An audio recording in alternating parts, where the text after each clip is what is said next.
자, 먼저 월간 뉴스레터 먼저 박미영서 큐레이터 모셔보도록 하죠. 어서 오세요. 네, 안녕하세요. 네. 자, 워 씨가 어떻게 제 할 일을 본인은 한 거죠. 그쵸. 근데 예. 이제 우리는 좀 아쉬운 거죠. 금리 인상하는 거야. 그래서 어떻게 되는 음. 거야? 뭐 궁금증을 많이 좀 물음표로 던지게 만든 이번 FOMC였던 것 같아요. 맞습니다. 이게 그러니까 팀장님이 바뀌었다고 해야 되나? 그쵸, 그쵸. 예. 본부장님이 바뀌었죠? 예. 네. 본부장님이 바뀌면 와서 이제 적응할 시간이 필요하잖아요. 그 본부장님도 필요하고 우리도 필요하고. 예. 네. 근데 본부장님이 하고자 하는 바가 원하는 바가 너무 명확하니까 이제 우리 입장에서 그거에 대해서 이러면 어떻게 대응해야 되지 할 시간이 좀 필요한 것 같아요. 오히려 불명확한 게 아니라 명확해서 예. 저걸 우리가 좀 받아들이는데 네, 우리가 맞아요. 시간이 필요하다. 왜냐하면 전임 본부장님은 네. 자 내가 이런 정책을 할 건데 이 정책을 하는 이유는 이거 때문이고 차분하게. 예, 그에 대해서 내부적으로 이런 얘기들이 있었고 결과론적으로는 앞으로 이렇게 갈 거니까 네. 이렇게 각자 이렇게 준비를 해까지 알려주는 스타일이었다면 그쵸. 지금 본부장님은 자 우리의 목표는 달라지지 않았어. 그래서 이제 우리가 이렇게 할 건데 자 여기까지 질문 받으면 얘기를 잘 안 해줘요. 그거는 알아서 해보고 예. 우리 TFT 만들 테니까 예. 거기서 하면 되겠지? 네 맞아요. 몰라? 딱 야무지게 못해? 알잘딱 깔센 어떻게 안 돼? 그런 스타일이고. 와우, 좀 어렵네요. 네, 그에 대한 어떤 명확한 근거도 있어요. 왜냐하면 내가 너무 많은 걸 얘기하면 오히려 혼선이 온다. 이거는 이렇게 하고 네. 이건 이렇게 하고 그러니까 이제 물의 온도는 한 50도로 맞춰야 되고 그다음에 재료는 한 30%만 쓰고 이렇게 이제 매뉴얼을 주면 오히려 이제 그대로 해서 편하긴 하지만 너무 뭔가 갖춰져 있는 느낌인데 그쵸. 워시는 그런 느낌은 아니었다. 그쵸. 그런 거에 대해서 원래 조금 불만을 갖고 있었던 사람이잖아요. 네. 연준이 너무 시장에 관여를 너무 많이 하고. 그쵸. 일례로 뭐 그런 얘기를 했어요. 누가 본인이 만약에 마트에 갔어요. 워시라는 사람이 마트에 갔으면 주변에서 주식 투자하는 워시다 물어보고 싶다 이럴 거 아니에요. 그래서 물어본다고 하면은 앞으로 어떻게 돼요? 저희는 가격에 대해서 어떻게 결정할 수 있는 사람이 아닙니다. 그쵸. 이렇게 얘기를 하겠다는 거예요. 그 얘기를 실제로 이번에 연설에서 했거든요. 네. 그렇기 때문에 지금까지의 연준과는 확실히 달라진 그런 모습 때문에 지금 인상을 할지 동결을 할지 인하를 할지에 대해서 정말 많은 사람들이 부딪히고 있어요. 근데 저는 오히려 뭐 어저께 점도표 보고 매파다 뭐 이런 얘기를 하는데 네. 워시 입장에서는 이거를 매파로 해석하는 것마저 차단을 하려는 그런 그러니까 우리가 이제 이거를 부정적으로 해석하면은 이거 되게 힘들 것 같았는데 네. 긍정적으로 해석하면은 그래 말 없는 게 오히려 편할 수도 있어. 우리가 자주적으로 해석하면 되잖아. 맞아요. 정확한 판단이십니다. 네. 이거를 여러분이 비둘기로 해석하든 매파로 해석하든 뭐 상관은 없는 거예요.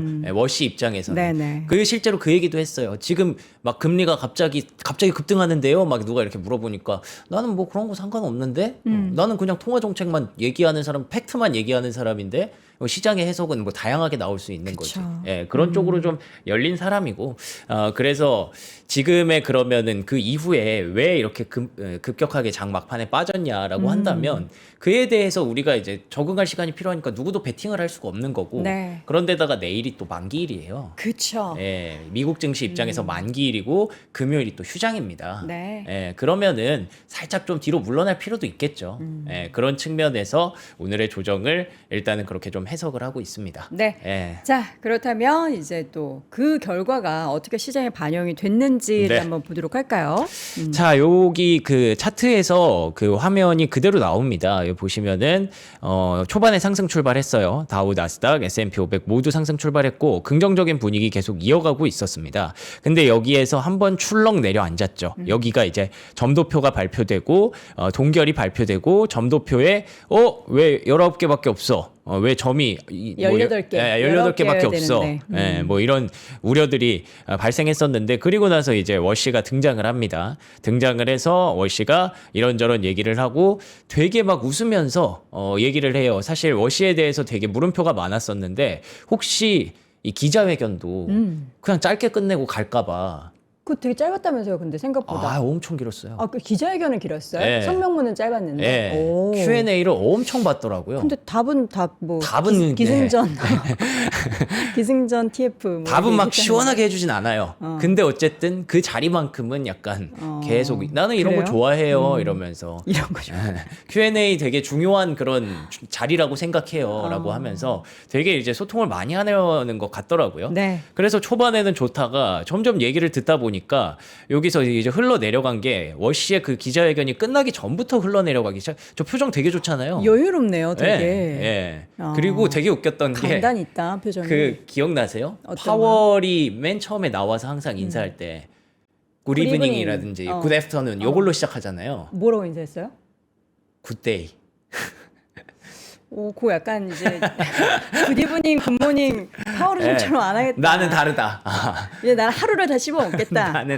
나는 뭔가 전임 본부장과 다르다. 요 뉘앙스를 한번 설마- 굿데이로 주고 시작하더라고요. 정말 그랬겠어요. 자기 예. 이제 습관이겠죠. 네, 뭐 그럴 수도 있고요. 예.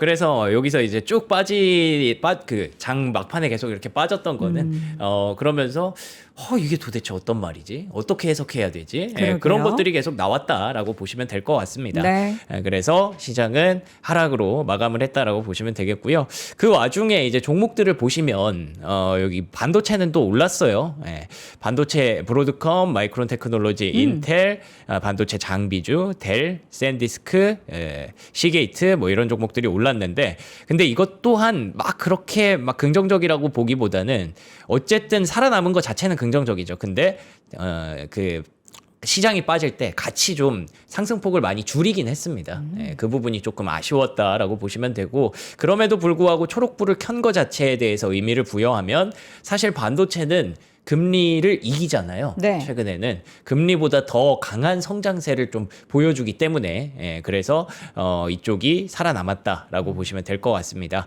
그리고 러셀2000 쪽에서도 헬스케어가 좀 좋았네요.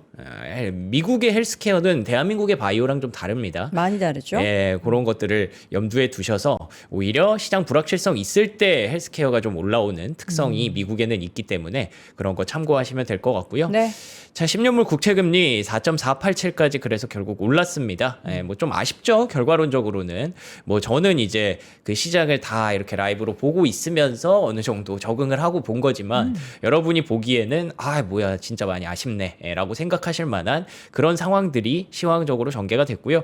요 차트도 분봉으로 보시면 그게 딱 티가 나죠. 여기서 갑자기 급등한 순간 이 순간이 이제 동결 얘기 나오고 그리고 점도표 발표 나오고 뭐야 인상에 점이 많이 찍혔네 하고 놀랐던 그 순간이고요. 그리고 다시 내려갈 때는 아까 그 표정으로 인자하게 이것저것 얘기를 할 때 이렇게 좀 떨어졌습니다. 근데 그리고 나서 이제 다시 꿈틀꿈틀 대다 보니까 급등을 하기 시작했고요. 결국 그게 달러로도 이어졌습니다. 그래서 오늘 뭐 국내 증시 같은 경우에는 환율이 좀 더 올라가겠죠. 달러가 다시 100 수준까지 올라갔으니까 그런 부분들까지 고려해서 국내 증시를 준비하셔야 될 것 같고요. 유가 같은 경우에는 75.6달러까지 떨어졌습니다. 요게 참 긍정적이죠. 그래서 시장은 뭐 전반적으로 유가에 대해서는 긍정적인 메시지를 좀 던지고 있다라고 보시면 될 것 같고 비트코인 가격은 64,000달러까지 밀려 내려갔습니다. 어제 65,000달러에서 출발을 시작을 했거든요. 근데 결국에는 금리 올라가고 달러 올라가니까 당연히 비트코인은 좀 하락하는 뭐 그런 상황이라고 보시면 되겠네요. 지금 애프터마켓의 움직임이 꽤 좋은데요? 마이크론 테크놀로지가 2%, 뭐 엔비디아도 초록불이었고 지금 전체 맵을 애프터마켓에 보면은 뭔가 뭐 이유가 있나? 뭐 시청자분들도 뭔가 써주셨던 것 같은데 다 말아올리고 있다. 애프터마켓에서요? 네, 지금 맵을 보면 일단 초록불이 많이 들어와 있고 특히 이제 마이크론 테크놀로지가 이제 본장에서 상승폭 조금 줄여서 마감을 2%를 맞아요. 했다면 지금 애프터마켓에서도 2%대 상승세를 보이고는 있습니다. 자, 일단은 이제 FOMC 얘기를 한번 해보도록 하죠. 네. 이번 FOMC에서는 뭐 예상대로 금리는 동결됐습니다. 맞습니다. 만장일치 동결이 됐고요. 네. 3.5에서 3.75로 동결이 됐습니다. 네. 캐비너시의 첫 데뷔전이었는데 만장일치 동결이라는 거는 뭐 우리가 다 알고 있었던 거니까 이에 대해서는 시장이 큰 동요를 하지 않았어요. 근데 이게 발표되자마자 동요를 했던 건 요겁니다. 예, 지금 3.5에서 3.75잖아요. 지금 현재 금리가 요 밑에 있는 하나, 둘, 셋, 넷, 다 열고 여덟 명이 찍은 이 금리인데 한 명은 인하를 해야 된다라고 얘기를 하고 있습니다만 그분은 그분인가요? 그분은 이제 물러났어요. 그럼 누구지? 누가 모릅니다. 찍었지? 누군지는 알 수 없습니다. 예. 근데 금리 인하를 해야 된다는 의견도 있습니다만 네. 9명이 지금보다 인상을 해야 된다. 연내 1회 예. 인상. 1회 이상이죠. 그러니까 진짜로. 예, 그렇게 얘기를 하고 있기 때문에 네. 이렇게 되면은 시장이 일단 첫 번째로 부담감을 느낄 수밖에 없죠. 그리고 아까 말씀해 주신 대로 원래 19개가 찍혀 있어야 되는데 워시는 안 찍었습니다. 이게 워시가 안 찍은 게 맞아요? 그것도 이제 알 수는 예, 없지만 알 수는 없어요. 그동안에는 다 19개 꼼꼼하게 찍혀져 있었는데 네. 이제 본인이 안 하겠다고 했으니까 네네네. 이래도 되는 건가 봐요. 뭐 그렇죠. 억지로 찍어 해서 손으로 이렇게 찍게 할 수는 없으니까. 아니 무조건 찍어야 되는 그런 룰은 아니었나 뭐 그런가 봐요. 봐요. 예. 그래서 어쨌든 이것 또한 사실 변동성 재료잖아요. 본부장이 이제 나는 이거 안 할 건데? 라고 하면 그 밑에 있는 사람들 뭐지? 우린 지금까지 해왔는데 어떻게 해야 되는 거지? 앞으로 이게 없어질 수도 있는 거잖아요. 그 점도표 없앤다는 얘기를 예, 해왔으니까. 예, 그래서 그런 거에 대해서도 지금 조금 궁금해하기도 하고 시장이 어쨌든 그리고 한 절반 정도가 지금 인상 의견을 보냈다는 것 자체만으로 네. 시장은 야 인상할 수도 있다 할지 모르겠다 뭐 이렇게 계속 논란이 있다가 결국에는 하려고 하는 의지들이 있기는 있었구나라는 점에서 시장이 조금 출렁거렸던 모습이 있었습니다. 네. 그 근거는 좀 명확해요. 여기 보시면은 경제 성장률 전망치가 3월에 제시했던 것에 비해서 0.2%가 떨어졌습니다. 요 화면 보여주시면요. GDP 성장률 전망치가 3월에 제시했던 2.4에서 2.2로 떨어졌고요. 실업률 전망치도 떨어졌습니다. 실업률 전망이 떨어지고 성장률 전망이 떨어진다는 거는 사실 시장에는 뭐 그렇게 좋은 건 아닙니다. 예, 그리고 이 물가 요게 이제 결정적이죠. PC 인플레이션이 3월에 예상했던 2.7에서 3.6까지 올라갔습니다. 이거는 단기적으로 지금 시장의 물가에 대한 우려가 연준 위원들이 좀 크다라는 컨센서스를 맞춘 거잖아요. 그래서 뭐 워시 의장의 말을 들어보면 정말 뭐 격렬한 토론이 있었다. 이에 대해서도 숫자를 찍는 거에 대해서도 정말 많은 얘기가 오갔고 본인은 뭐 그런 거에 대해서 상당히 긍정적이라고 생각을 한대요. 이렇게 사실 뭐 토론이 격렬하게 오가는 거는 건강한 거잖아요. 그렇기 때문에 근데 그 안에서 이 합의안을 만든 게 물가에 대한 전망을 단기적으로 이렇게 잡았다는 건 그러면은 전쟁이 빨리 끝나더라도 물가는 일단은 불안감을 안고 있다고 연준 위원들은 보는 거구나. 그런 측면에서 결국에는 이 점도표를 다시 설명할 수가 있는 거죠. 그래서 뭐 물가에 대한 우려 그리고 금리에 대한 우려는 올해 연내에 계속 지속되겠구나. 이렇게 보시면 될 것 같습니다. 어제 우리가 김효진 박사님과 이야기를 했을 때 시장은 악재보다 더 싫어하는 걸 불확실성이라고 맞아요. 얘기를 네. 했잖아요. 근데 이게 이제 어제 왜 이렇게 막판에 점도표가 공개되고서 많이 빠졌을까라는 생각에 이제 워시의 점을 우리가 볼 수 없는 그 상황은 맞아요. 결국에는 불확실성이잖아요. 모르는 거. 되게 그리고 숫자도 미묘하죠. 18명 중에 9명이 그러니까 인상해서 반반인데. 그러니까 이게 반을 긍정적으로 해석하면은 그래 뭐 연내 금리 인상 안 할 수도 있는 거고. 그쵸. 워시만 밑에 찍어주면 되는 그쵸. 거죠. 부정적으로 생각하면은 이거 인상할 수도 있는 거잖아. 그쵸. 이게 참 시장이 제일 싫어하는 게 불확실성인데 그게 나왔군요. 맞아요. 자꾸 우리를 이렇게 생각하게 네. 만듭니다. 근데 이것도 뭐예요? 이렇게 빨간색이 많아요? 그러니까 이게 되게 왜 이렇게 써놨는지 모르겠는데 이 빨간색 줄로 그어놓은 거는 워시가 다 지운 겁니다. 성명문에서. 다 지웠어요. 다 진짜 싹 다 지웠고 그리고 여기 빨간 밑줄로 돼 있는 게 새로 생긴 건데 보시면은 빨간 선으로 지운 게 훨씬 많죠. 한 80%를 지워버렸고 이거 어떻게 읽으라는 거야? 새로 생긴 거는 거의 없어요. 그렇기 때문에 지금 점도표도 안 찍었고 그리고 성명문도 거의 다 지워버렸고 너덜너덜해졌어요. 그래서 뭐 지금 워시가 확실히 들어와서 뭔가를 크게 바꾸려고 한다라는 게 일단 보였기 때문에 그거에 대해서 시장은 굉장히 궁금해하는 거죠. 우리도 긍정론자분이 주식시장의 불확실성은 깜짝 세일과 같은 이야기다. 이런 또 해석을 하셨네요. 저도 그렇게 생각하는 부분이 일부 분분합니다. 있어요. 왜냐하면은 이런 상황에서 트럼프 대통령의 리액션이 되게 중요했는데 그렇죠. 트럼프 대통령 그냥 두더라고요. 뭐 인상하면 하나 보지 뭐. 네, 맞아요. 이런 정확히 느낌이어가지고 네. 연준의 독립성을 굉장히 또 이번에는 지켜주는. 맞아요. 알아서 캐비너 씨가 물가 내려줄 거라고 좀 믿나 봐요. 캐비너 씨가 내려준다기보다 본인이 좀 드라이브를 걸지 않을까요? 캐비너 내려주게? 씨에게 힘을 실어주기 위해서 내부적으로 인상에 대한 의견이 이 정도 있네. 근데 워시는 어쨌든 트럼프 아직 보기에는 본인 편이라고 생각할 그쵸, 거잖아요. 그쵸. 그러면 워시가 그 안에서 뭔가 좀 힘을 발휘하려면 물가를 계속 내려줘야 다른 사람들이 이제 따라갈 테니까. 네. 저는 그런 뭐 드라이브가 나오지 않을까 생각은 하는데 일단 오늘의 상황은 뭐 이렇게 됐다. 이렇게 보시면 되겠습니다. 캐비너 씨의 발언 하나하나 뜯어보고 있습니다. 네. 2%대 물가 상승률을 달성하겠다. 뭐 어떤 방법으로 달성할까요? 그러니까 이거는 원래 전임 의장 때부터 계속 유지해왔던 그쵸. 목표치잖아요. 2%의 물가 상승률 목표치. 그에 대해서 혹시 재검토할 의향이 있느냐에 대해서 물어봤는데 아직까지는 그 목표를 재검토할 이유가 없다라고 얘기를 합니다. 근데 그 방법론에 대해서 명확하게 제시를 안 해주는 스타일이잖아요. 그러면은 우리가 생각하는 전통적인 물가 상승률을 잡는 건 지금 본인들이 3.6까지 올라간다면서요. 잡으려면 원래는 인상을 해야 되는 거죠. 예, 그렇기 때문에 뭐야 이거 인상하겠다는 거야? 이렇게 물음표를 시장은 던질 수밖에 없었고 네. 그에 대해서 그러면 이제 뭐 가이던스라든지 점도표라든지 이런 건 왜 안 찍었느냐? 우리는 방향을 제시하는 사람들이 아니다. 우리는 지금 상황과 팩트만 전달해 주는 사람이다. 라는 원칙론을 명확하게 좀 제시를 했습니다. 그래서 향후 정책 방향에 대한 지침을 주지 않겠다라고 얘기를 했고요. 아까 말씀드린 대로 그 마트에서 누구 만나면 누가 물어보면 우리는 가격에 영향을 미칠 수는 없습니다. 이렇게 얘기해야 되는 게 맞다. 그쵸. 그리고 연준의 정책은 주택 시장에 대해서는 긴축적이지만 금융 시장에 대해서는 그렇지 않은 것으로 보인다. 이기 때문에 이제 연준의 어떤 영향력을 계속 줄이겠다라는 게 본인의 생각이에요. 그렇다고 해서 연준의 영향력을 없애겠다가 아니라 지금까지가 너무 과도했기 때문에 연준이 좌지우지하는 시장을 별로 보고 싶지 않다. 할 일만 하겠다라는 거고요. 그래서 목표는 통화 정책을 제대로 정립하는 것이 목표다. 여기 딱 읽어보시면 느낌이 있죠? 정책 설명은 더 짧게, 더 간결하게, 오직 사실만을 담고 있다. 목표는 통화 정책을 제대로 정립하는 것이다. 이거 다시 해석하면 지금까지 너무 연준이 잘못된 길을 걷고 있었다라고 본인이 생각하는 거겠죠. 그리고 플러스 알파로 워시가 그 AI에 대해서 굉장히 좀 긍정론으로 보고 있는 거를 우리가 알고 있었잖아요. 그렇죠.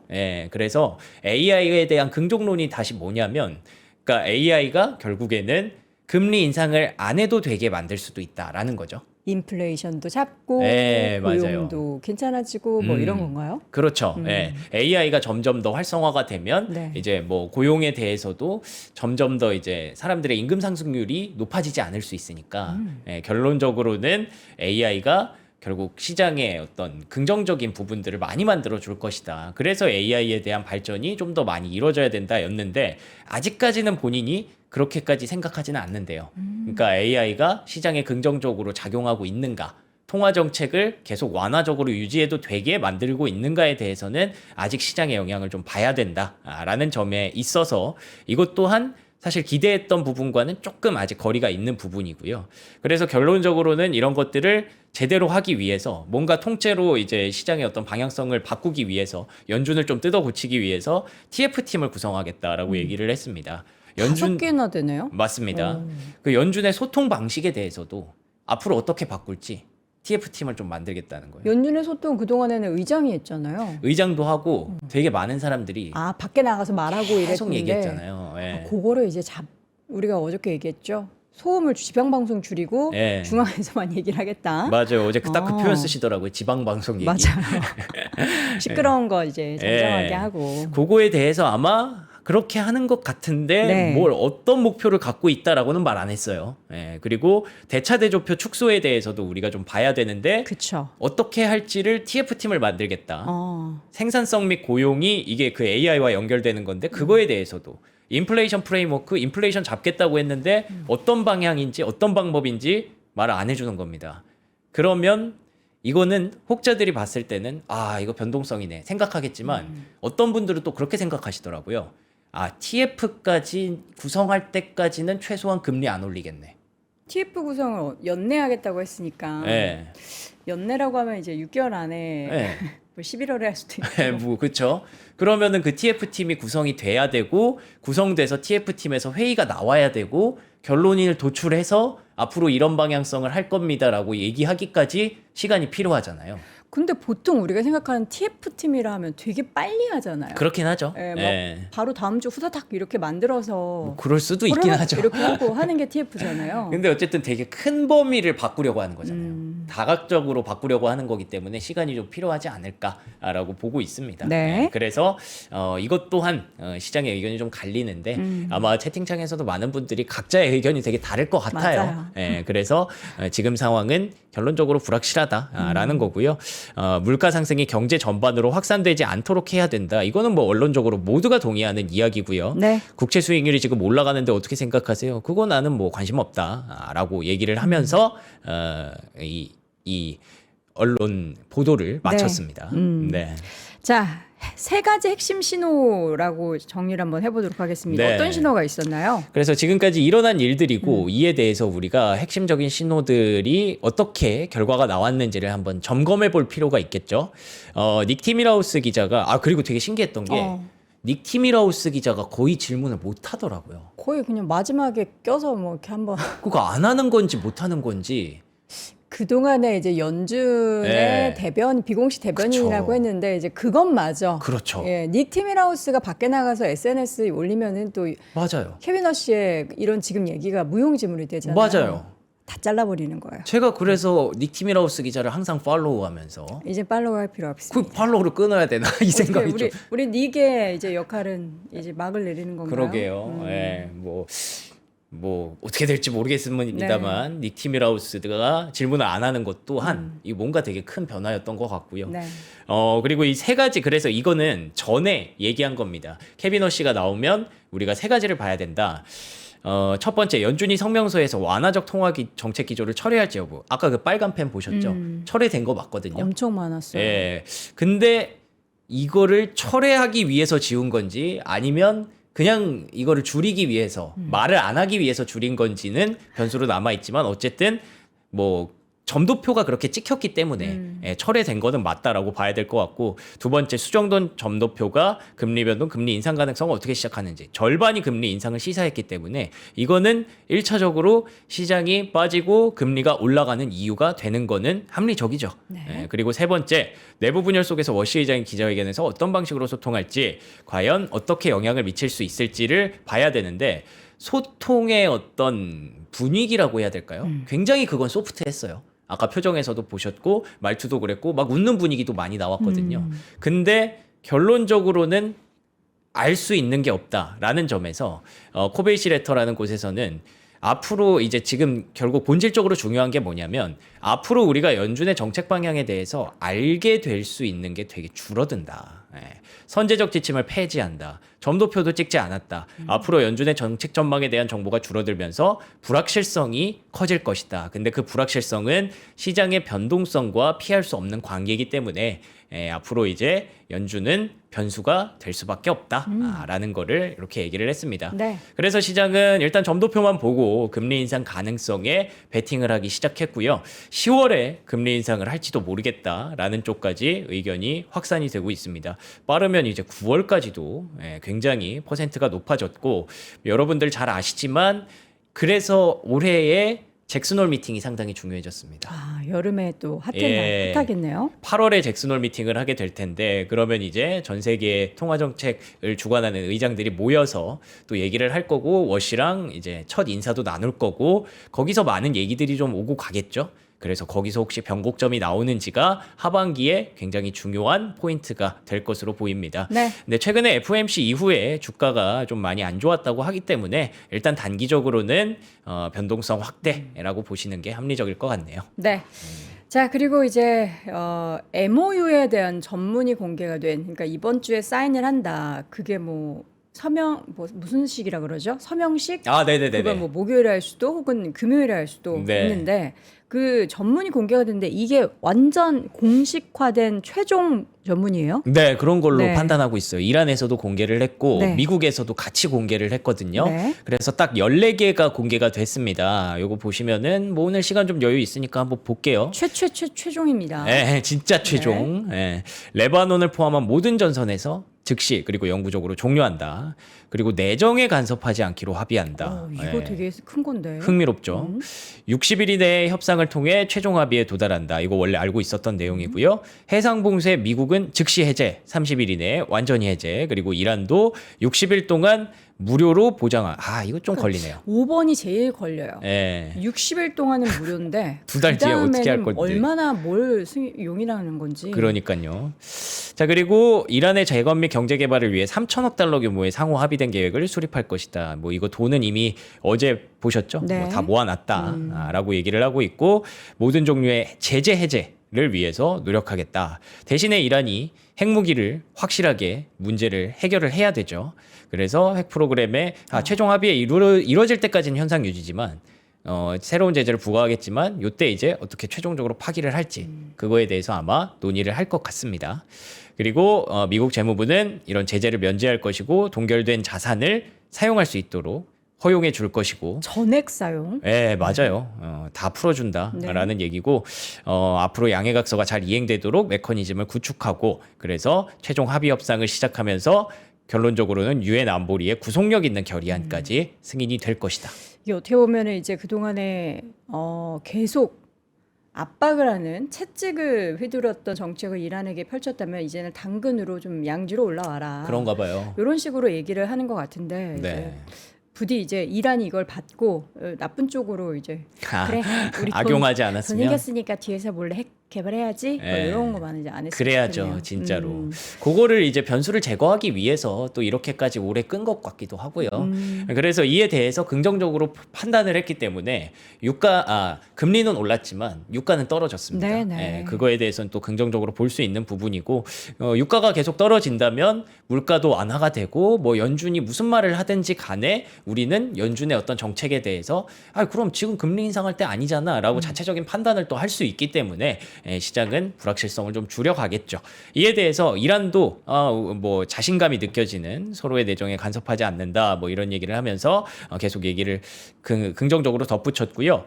근데 요거는 또 있어요. 오만 해협에 대해서 협력 체계를 구축할 것이며 협의할 것이다. 결론적으로는 돈을 받을 준비를 하고 있는 것 같아서 이게 좀 변수가 될 것 같습니다. 근데 이란의 유조선이 3척이나 통과를 했대요. 미국의 제재를 받고 있는 2척 그리고 3번째 유조선까지 봉쇄선을 뚫고 나왔다라는 점에서 요거 보시면은 하나씩 이제 해결되고 있구나라고 생각하실 수 있는 부분이고요. 악시오스 보도에 따르면 뭐 오늘 핵협정 서명을 이미 해버릴 수도 있다라는 얘기가 있는데 그렇다고 해서 스위스에서 안 만나는 건 아니고요. 스위스에서 만나되 서명은 미리 한다라는 얘기도 있어서 어쨌든 일정은 잘 진행이 되고 있는 것 같습니다. 네.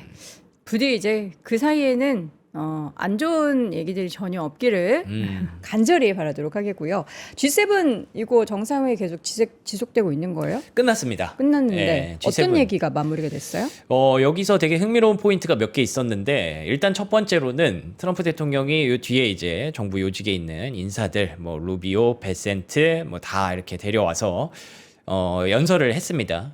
근데 거기서 얘기했던 게 거의 다 그 종전과 관련된 얘기였어요.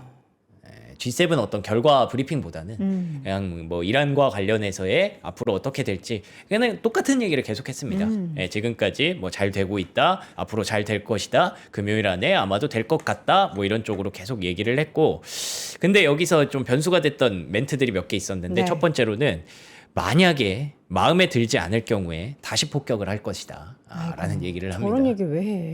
그러니까 잘 지켜라 이거죠. 이란 잘 지켜야 된다. 뭐 그런 거고 여기 뭐 이게 구글로 번역하다 보니까 여기 원폭 투하라고 돼 있는데 이거 잘못 번역된 거고요. 드라핑 밤스입니다. 그냥 네. 폭탄 폭격입니다. 폭격. 그래서 뭐 이런 얘기가 있었고 만약에 이게 결렬되면 JD 벤스 부통령에게 책임을 전가하는 방안이 마음에 든다라고 말했다. 안 되면 벤스 탓이야. 뭐 이렇게. 마음속에 있는 얘기를 다 꺼내는 편이시군요. 예. 뭐 그렇게 얘기를 했는데 그냥 뭐 이게 그 장난으로 얘기하는 것보다는 그만큼 벤스의 영향력이 커졌다는 거죠. 그래서 JD 벤츠가 나와서 막 이런 얘기까지 하더라고요. 원유 공급의 안정성이 회복됐다는 거고 막 원유 가격이 하락하고 있으니까 그에 대해서 나는 이렇게 해석한다. 네. 막 이런 얘기를 하더라고요. 사실 부통령이 뭐 그런 거에 대해서 막 그렇게 얘기하고 판단하고 뭐 그러니까요. 그런 사람은 아니잖아요. 약간 보좌하는 그런 느낌인데 확실히 벤스가 좀 주도적으로 얘기하는 게 늘어났고 그만큼 벤스에게 좀 책임감을 좀 얹어주려는 그런 모습이었던 것 네. 같습니다. 그리고 또 흥미로웠던 거는 AI 기업들의 이 CEO들이 G7 정상회담에 같은 테이블에 앉아서 같이 대화를 했어요. 그래요? 예, 회의를. 대통령들과 함께요? 예, 와. 굉장히 흥미로운 포인트죠. 무슨 얘기를 했을까요? 뭐 지금 계속 이 AI의 어떤 중요성과 뭐 위험성과 이런 것들이 있다 보니까 네. 주요 패널로 이제 초대를 한 거죠. 주요 게스트로. 그래서 여기에서 봇과 에이전트의 책임 문제, 이런 논의 방식 이런 것들에 대해서 의견을 좀 개진했다라고 하더라고요. 그만큼 AI 기업들의 위상이 높아졌다는 뜻이고 거기에서 이제 다양한 기회와 과제에 대해서 논의를 했다. 그래서 많은 글로벌 정부에서도 이런 AI에 대해서 굉장히 우려와 걱정의 시선도 있지만 네. 기대감의 시선으로 바라보고 있다라는 거였고요. 그리고 마지막 하나는 이제 또 아직 전쟁이 있지 않습니까? 유럽에는 러시아 우크라이나 전쟁이 있기 때문에 그에 대해서 우크라이나를 조금 백업해주기 위해서 미국 방산 기업들이 유럽과 우크라이나에서 생산할 수 있는 허가를 좀 요청해달라 이런 얘기가 있었어서 어쩌면 최근에 방산주가 올라가는 배경일 수도 있을 것 같아서 이런 얘기도 있었다 보시면 되겠네요. 자, 이런 이슈들 사이에서 이제 S&P 500이 지금 어떤 자리에 있는지 차트를 준비했는데요. 네네. 볼까요? 보시면은요, S&P 500 차트는 확실히 이번 주와 지난주, 사실 우리가 이 2주를 굉장히 좀 우려했었잖아요. 이벤트가 되게 많다. 고용부터 출발했던 이벤트가 CPI도 만났고, 스페이스X 상장도 거쳤고, BOJ도 거쳤고, FOMC까지 거쳤습니다. 너무 힘들었네요. 진짜 이 장에서 여러분들이 잘 버텨서 싸워내신 것만으로 저는 고생했다. 진짜 잘 이겨냈다. 평가하고 싶고요. 그리고 또 내일이 이제 선물 옵션 동시 만기일이기 때문에 그렇죠. 그거까지 이제 버텨내시면 다음 주부터는 마이크론 실적부터 시작해서 조금 긍정적인 부분들을 볼 수 있을 것 같습니다. 네. 그래서 이렇게 S&P 500 전반적으로 조정이 나왔지만 크게 나오지 않았다라는 점이 저는 2주 동안의 큰 수확이었다라고 생각을 하고요. 뭐 이 정도면은 잘 방어했다라고 보여집니다. 그렇게 방어할 수 있었던 건 기관 투자자들의 미국 주식에 대한 베팅이 급증하고 있습니다. 지금 결국에 전체적인 그런 시장의 흐름이 아무래도 미국 쪽을 향하고 있는 것 같아요. 왜냐하면 불확실성이 높으니까 달러가 세지잖아요. 강달러가 나오니까 결국 달러로 거래되는 미국 주식에 대한 메리트가 높아지는 거고, 그럼에도 불구하고 미국만이 금리 인상을 하지 않을 가능성이 상당히 높잖아요. 그렇기 때문에 이게 달러랑 약간 상충되는 부분이기는 한데, 그러면서 달러도 올라가고 주식시장에 대한 메리트도 있으니까 기관 투자자들이 결국 미국으로 계속 베팅을 옮기는 거죠. 그래서 이머징도 뭐 있기는 있습니다만 미국 주식에 대한 메리트가 점점 높아지고 있다라는 점이 그 주요한 포인트인 것 같고요. 그런데다가 이제 역사적인 주식 발행, 이것도 사실 어떻게 보면은 미국이 좋아서도 있지만 미국의 AI 기업들이 계속 증자를 하잖아요. 그렇기 때문에 기관 투자자들의 자금이 일로 들어갈 수밖에 없고, 그리고 스페이스X도 있고, 그러니까 이게 양면적인 입장이 좀 있는 것 같아요. 어찌됐든 지금 시장은 이렇게 불확실한 구간에서도 잘 버텨내고 있다라는 게 이번 주의 포인트였던 것 같습니다. 네.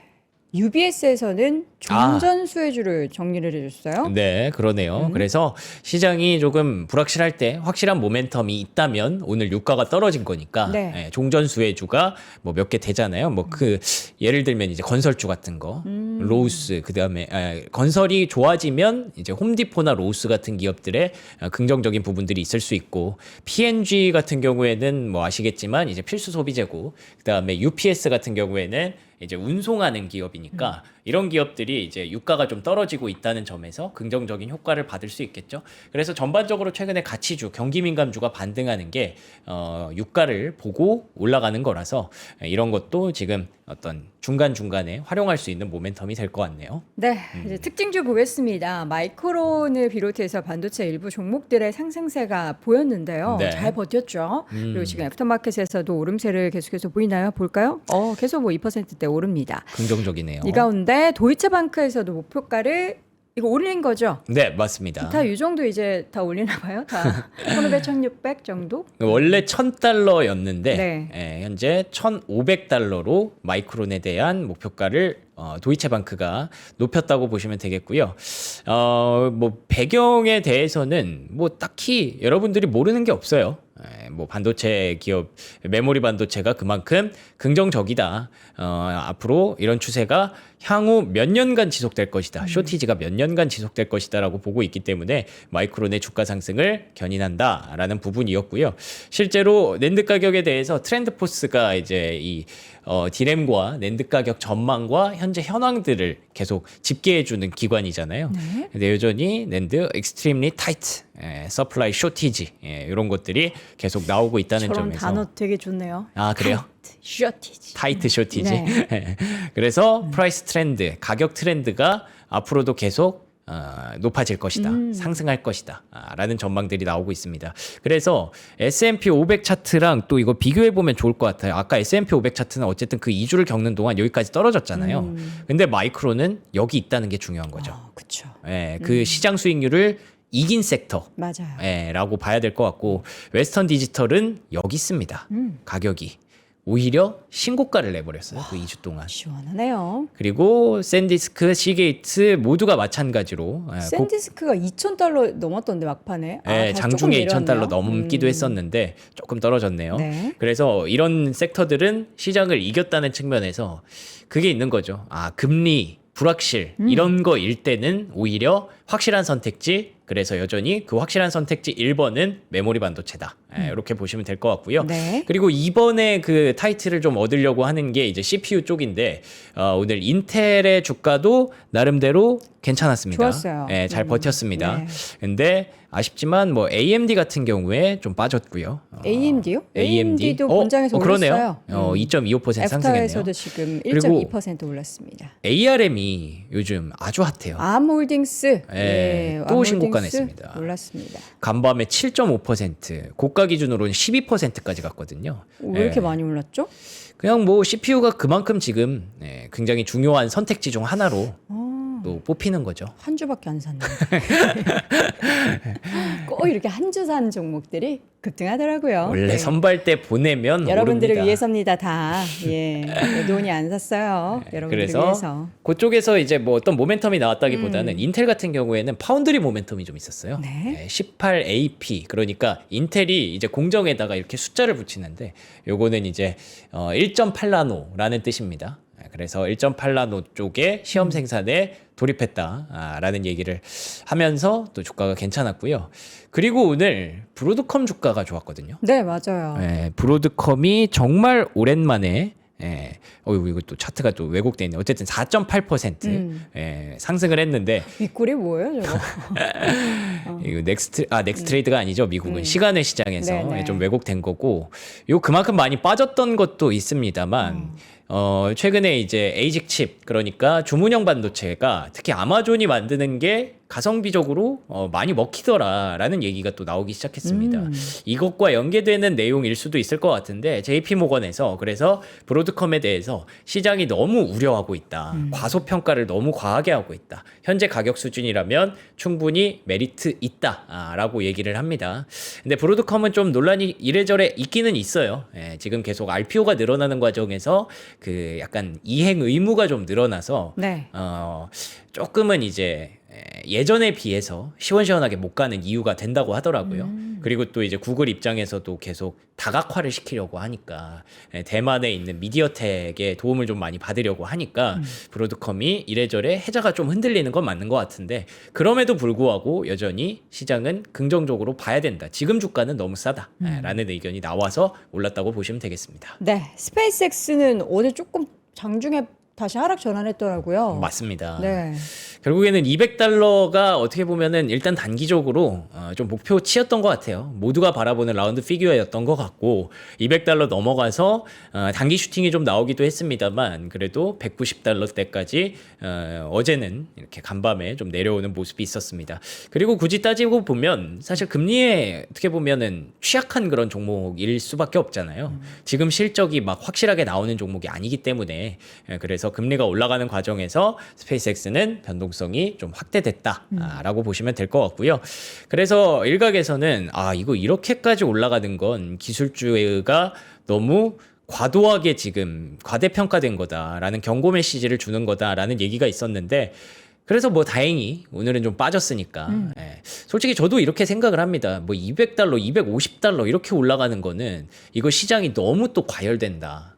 근데 라고 아직 생각을 해요. 지금 수급에 있어서 유입될 만한 환경이 계속 만들어지고 있고 네, 또 이제 맞아요. 한 열흘 보름 사이에 또 나스닥에 편입이 되기 때문에 그 수급도 꽤 많이 유입이 될 거란 말이죠. 그쵸. 예. 그러면 또 이제 200달러 넘어서는 거는 어떻게 보면 시간 문제 아닌가. 그럴 수 있죠. 예, 그래서 단기적으로는 이제 수급적으로 그쵸. 너무 우호적인 이벤트가. 부분들이 많으니까 올라가는 건 맞는데 이 가치 평가를 하자고 하면은 이건 말이 안 되는데. 그렇게 수급에 예. 다 영향으로 단기적으로 오르고 나서 그쵸. 이게 유지되고 우상향을 보일 것인가에 대해서는 또 고민을 계속하게 되겠죠. 맞습니다. 근데 또 그 긍정적으로 보시는 분들은 이 AI 밸류에이션을 너무 좋게 보십니다. 예, 클라우드 쪽에서 지금 계속 그 데이터 센터에 대한 임대도 진행을 하고 있고 네. 거기다가 커서도 가져왔기 때문에 예, 그래서 AI 밸류에이션 따지면 충분히 밸류 더 줘도 된다라고 얘기는 합니다만 뭐 계속 논란은 지속될 것 같고요. 말씀하신 대로 지금 레버리지 열풍이 계속 불고 있기 때문에 스페이스X 레버리지 또 뒤에 또 광고 나가네요. 이따 우리 오기석 대표님 오시면 네네. 자세하게 또 여쭤볼 겁니다. 스펙스, 티렉스. 그래서 레버리지 열풍으로 지금 거래량이 뭐 엄청나게 폭증을 하고 있다. 30억 달러, 모든 펀드의 운용 자산이 1억 달러를 넘어섰다라고 얘기하니까 이 열풍으로 주가가 움직이는 건 뭐 막기는 어렵겠죠. 네, 그래서 시장의 논란은 계속 가열되고 있다. 근데 마이클 버리한테도 누가 물어봤나 봐요. 뭐라고요? 스페이스X 혹시 뭐 공매도 칠 거야? 했는데 그 공매도 옵션 거래 자체가 너무 비싸서 자기 생각 없다 이러는 거예요. 그러니까 이 판에 뛰어들지 않겠다. 제가 어제 말씀드린 게 이제 이거 사나이 테스트라고 말씀드렸잖아요. 예, 여러분의 어떤 그러니까 이거는 뭐 팩트로 투자한다기보다는 이제 뭐 어떤 감성으로 하는 거잖아요. 매매하는 거잖아요. 감성. 와, 이거 극 F인 분들 어떻게 가능해요? 그거 이게 포모에 동참을 할 것이냐 말 것이냐 네. 여러분들이 그냥 판단을 하시면 되는 것 같고요. 이 외에 우주 관련주 이슈가 하나 있었는데 AST 스페이스 모바일이 모처럼 블루버드 위성 발사 성공 소식을 전했습니다. 네. 그러면서 최근에 계속 우주 관련주들이 밀리다가 ASTS가 주가 반등이 나오면서 긍정적인 모습을 보였는데요. 그게 원래는 이제 아마존 출신의 그 블루 오리진의 탑승해서 올리려고 했는데 그때 그 블루 오리진이 폭발했잖아요. 그래가지고 이제 다른 쪽을 찾다가 펠컨 9 태워서 갔다고 하더라고요. 그래서 스페이스X 태워서 또 간 거라서 네. 예, 이게 또 AST 스페이스 모바일과 연계가 되는 그런 부분이었고요. 그러면은 블루 오리진은 어떻게 되나 하고 봤더니 연내에 발사 작업 재개할 것이다. 오, 다행이네요. 네, 그래서 뭐 계속 잘 수리를 하고 있나 봅니다. 그래서 혹시 뭐 우주 관련주들 계속 내러티브가 좀 될 수도 있겠다 싶어서 가져와 봤습니다. 울프리서치의 보고서 하나 보겠습니다. 테슬라 얘긴데요. 로보택시 사업은 테슬라의 주가를 춤추게 할 거다. 요새 또 테슬라 잘 팔린다라는 얘기가 그러니까요. 나오잖아요. 네. 네. 그래서 이제 단기적으로 우리가 실적에 대해서 가시성을 확보할 수 있는 게 첫 번째가 이제 마이크론이고 두 번째가 테슬라의 2분기 인도량 발표 네. 예정이거든요. 그 두 개가 이제 6월 말 7월 초에 나오기 때문에 그리고 또 삼성전자 실적, 잠정 실적도 7월 초에 나오죠.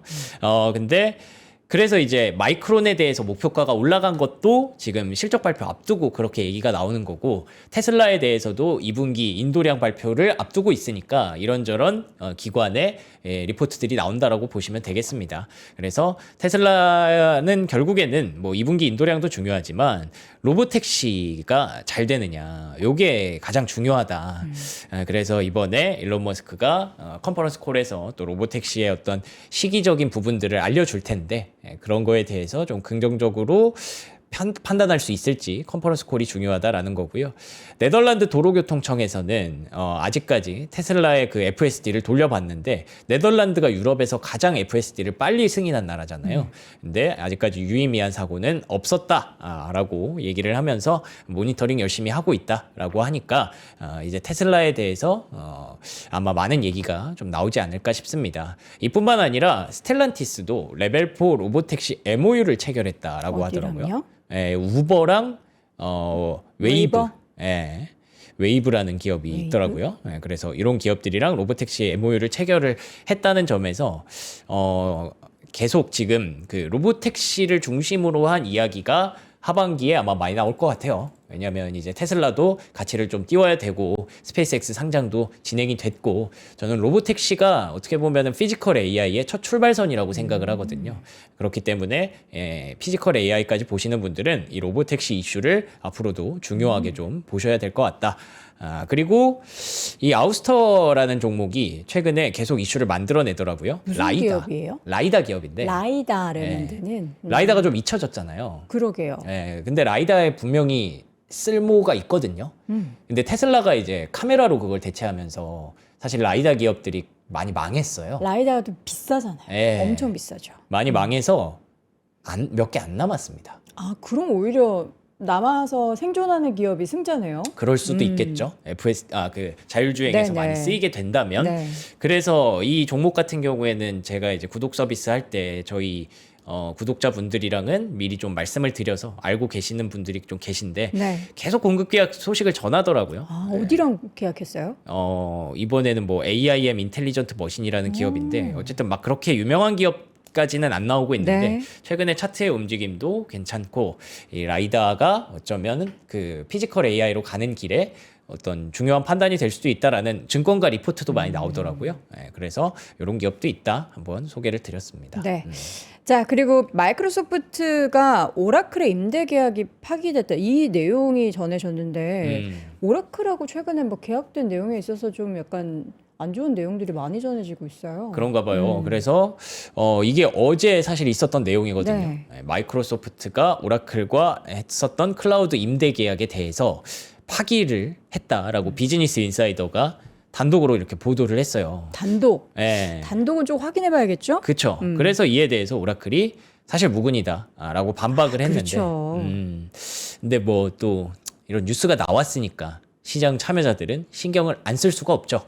그래서 마이크로소프트와 오라클의 주가가 또 같이 좀 밀리는 그런 모습. 그런데다가 최근에 또 소프트웨어가 계속 밀리거든요. 네. 시장에 금리가 다시 또 올라가고 그러니까 내러티브를 또 잃었어요. 반등하려고 하다가 다시 다음 기회로 계속 넘어가고 있는 그런 그림인데 이런 부분들까지 터지면서 좀 아쉬운 그런 모습을 또 노출을 했고요. 아마존에서는 뭐 이런 얘기 있습니다. 양자 컴퓨터 얘기를 좀 했는데 앞으로 상업적으로 유용한 양자 컴퓨터가 나오는데 5년에서 7년이 필요하다. 그거밖에 안 걸려요? 이게 사실 그렇게 생각하실 수도 있잖아요. 근데 저는 반대로 뭐야 아직 멀었네? 한 20년 걸릴 줄 알았거든요. 하도 막 멀었다 하길래. 네. 어. 그래서 뭐 이거에 대해서도 양분되는 것 같아요. 네. 분석이.